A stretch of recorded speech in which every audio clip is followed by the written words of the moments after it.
Assalamualaikum warahmatullahi wabarakatuh. Alhamdulillah wahdah, sadaqa wa'dan, wa nasara 'abdan wa 'abda inda wa hadda man anzama wa'dan. Asyhadu an la ilaha illallah wahdahu la syarika lah, wa asyhadu anna Muhammadan 'abduhu wa rasuluhu la nabiyya ba'da. Allahumma shalli wa sallim wa barik ala Muhammad wa ala alihi wa ashabihi wa man sara ala nahjihi wa man tabi'ahum bi ihsan ila yaumil qiyamah. Alhamdulillah, segala puji nikmat dari Allah Subhanahu wa taala. Malam hari ini Allah karuniakan nikmat pada kita bisa hadir di salah satu rumah Allah. Harapan kita semua semoga seluruh amal soleh kita diterima oleh Allah Subhanahu wa taala. Salawat salam kita limpah curah kepada Nabi kita Muhammad sallallahu alaihi wasallam, suri tauladan dan uswah hasanah kita. Semoga Allah karuniakan kepada kita semua keistiqomahan untuk terus bisa menghidupkan sunnah Nabi Muhammad sallallahu alaihi wasallam. Jamaah dirahmati Allah, tujuan dari kita berpuasa adalah untuk mendapatkan satu predikat istimewa di sisi Allah, la'allakum tattaqun, agar kita menjadi hamba yang bertakwa. Karena di dalam surah An-Naba ayat 31 Allah mengatakan inna lil muttaqina mafaza, yang sukses masuk surga nanti hanya orang-orang bertakwa. Ada 100 lebih kalimat takwa dalam Al-Quran. Kalimat takwa yang pertama Allah sebutkan di surat Al-Baqarah ayat kedua. Dzalikal kitabu la raiba fihi hudan lil muttaqin. Al-Quran itu tidak ada keraguan sedikit pun di dalamnya, petunjuk bagi orang yang bertakwa. Di ayat ketiganya ini ditafsirkan apa definisi takwa. Mudah-mudahan ini ada dalam diri kita, jemaah. Yang pertama adalah alladzina yu'minuna bil ghaib. Ciri orang bertakwa itu meyakini, mengimani seluruh perkara-perkara gaib yang tidak tampak. Adanya alam barzakh, adanya pahala, adanya hisab, adanya mizan, adanya sirat. Ini tidak tampak. Dan itu diberitakan oleh Nabi Muhammad SAW dan oleh Allah Subhanahu wa taala. Satu hari Nabi pulang menemui istrinya Aisyah menangis. Kemudian Nabi bertanya, "Ya Aisyah, lima tubki, kenapa nangis Aisyah?" Aisyah mengatakan, "Zakartun nar fa bakaitu." Ya Rasulullah, aku ingat neraka. Wah, neraka ini. Aku takut ya Rasulullah, aku nangis.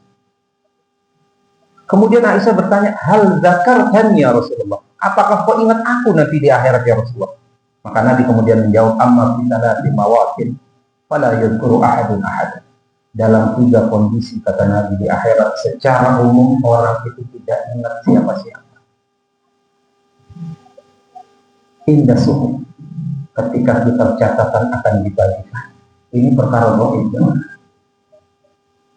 Hatta ya'lam, sampai dia tahu tangan mana yang menerima kitab catatan itu.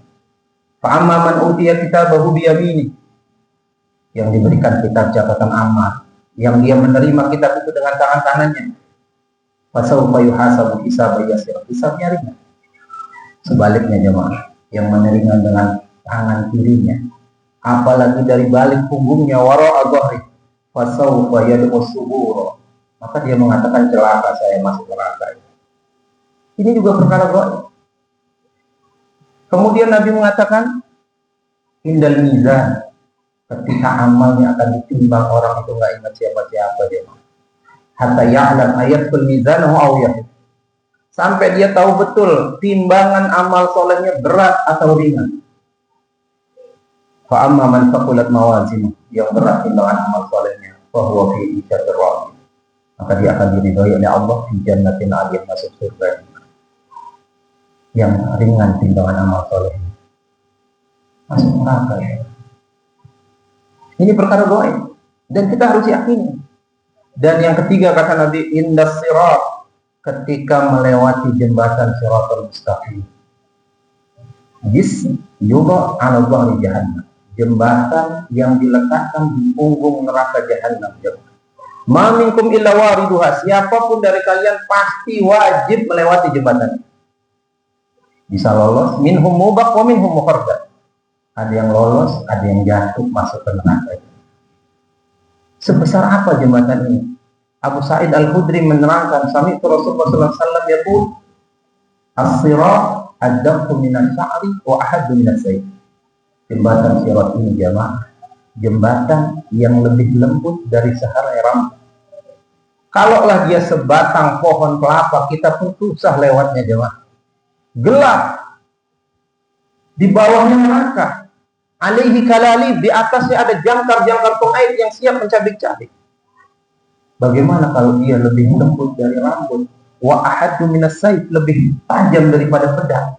Nggak ada yang bisa lewat jemaah. Hanya amal soleh kita yang bisa nolong kita lewat. Dihadirkan kita di Ramadan ini jemaah, agar kita banyak beramal soleh. Kita senang, kita gembira. Maka dalam surat Yunus 59 Allah katakan, "Qul bi fadlillahi wa bi rahmatihi fa bidzalika falyafrahu huwa khairum mimma yajma'un." Muhammad, katakan kepada umatmu, bi fadlillah. Beberapa ahli tafsir mengatakan Ramadan ini karunia Allah. Wa bi rahmatihi, Ramadan ini kasih sayang Allah. Fa bidzalika falyafrahu, maka senang, gembira dengan Ramadan ini, dengan berbanyak amal soleh, dengan berbanyak mohon ampun sama Allah. Dzalika khairum mimma yajma'un. Ramadan ini jauh lebih hebat dari harta dunia yang kita kumpulkan jemaah. Perkara gaib harus kita imani. Kemudian yang kedua jemaah, wa yuqimunas shalah. Ciri orang bertakwa itu sholatnya benar jemaah. Sholatnya khusyuk. As-shalah. Sholatnya sesuai dengan yang diajarkan Nabi Muhammad. Karena banyak orang sholat ini nggak benar. Banyak orang sholat nggak khusyuk. Buktinya apa? Nabi bilang, kam min qa'imin laisa lahu min qiyamihi illa as-sahar wa ta'ab. Berapa banyak orang sholat nggak dapat pahala. Sah sholatnya, sah. Tapi nggak dapat pahala. Dapat apa dia? Sahar wa ta'ab, begadang dan capek. Kenapa? Hatinya nggak hadir saat sholat dia. Fisiknya dalam masjid, ruhnya gentayangan lagi nyari gorengan dia. Banyak begitu. Sampai Nabi mengatakan apa? Man tawadda'a fa ahsanal wudu' tsumma shalla rak'ataini la yuhadditsu fihi ma nafsuhu ghafarallahu ma taqaddama min dhanbi. Siapa yang wudunya benar, salat, dalam salatnya dia tidak ngobrol sama dirinya jemaah. Mohon maaf, kita salat ini sering ngobrol sama diri kita jemaah. Ada yang mikir pas takbir, lisannya baca Al-Fatihah, hatinya bilang, ya Allah nanti beri martabak belumnya 3. Ada nggak itu jemaah? Banyak. Ada yang mikirin nanti ngopinya agak kental dikit. Ada yang mikirin nanti mau jalan sama istri ke Mutiara Gading. Ada yang mikirin begini. Itu namanya yuhaditsu fihi ma nafsuhu. Dia ngobrol sama dirinya. Kenapa kita bisa ngobrol sama diri kita? Karena kita nggak ngerti yang kita baca saat sholat selama ini jemaah. Inilah penyebabnya. Kalau kita paham yang kita baca saat sholat, akan khusyuk kita sholat. Maka Syekh Shalih Muhammad Al-Munjid, pengarang kitab 33 penyebab khusyuk saat sholat, yang paling banyak mendatangkan kehusukan saat sholat adalah ayat tadabbarul ayat wal adhkar wa du'a inda sholat. Ngerti yang dibaca saat sholat. Coba deh cek diri kita. Ada nggak bacaan sholat itu kita nggak paham? Jangan-jangan masih banyak ya. Dr. Adian Husaini pernah ditanya, Ustaz, apa standar anak soleh? Ini anak Pak, bukan orang dewasa. Standar anak soleh apa? 2 kata dia. Wuduknya sempurna, tamat SD, paham bacaan sholat, itu soleh Pak. Sekarang berapa banyak orang sudah tua Pak, nggak ngerti bacaan sholat. Jamaah kita Ramadan ini banyak sholat ya. Kalaulah bacaan yang itu aja puluhan tahun kita baca nggak paham, terus kapan kita khusyuk sholatnya ya? Khusyuk itu bukan fokus. Khusyuk itu bukan konsentrasi. Khusyuk itu qiyamul qalbi baina yaday Rabb. Menghadir hati kita saat sholat bahwa kita ini sedang di hadapan Allah. Bil khudu' wa dzil. Dengan merendahkan diri, menghinakan diri di hadapan Allah. Itu khusyuk ya. Jadi khusyuk itu bukan fokus, bukan konsentrasi, apalagi merem. Merem itu menghayal Pak kalau sholat. Paling banyak mendatangkan khusyuk, ngerti yang dibaca. Ingat mati saat sholat. Udhkurul maut fi sholati fa inna rajul idza dzakara al maut fi sholati la hariyun an yusina sholatahu kata Nabi. Banyak ingat mati kalau saat sholat. Karena kalau ingat mati saat sholat kok akan khusyuk sholatnya.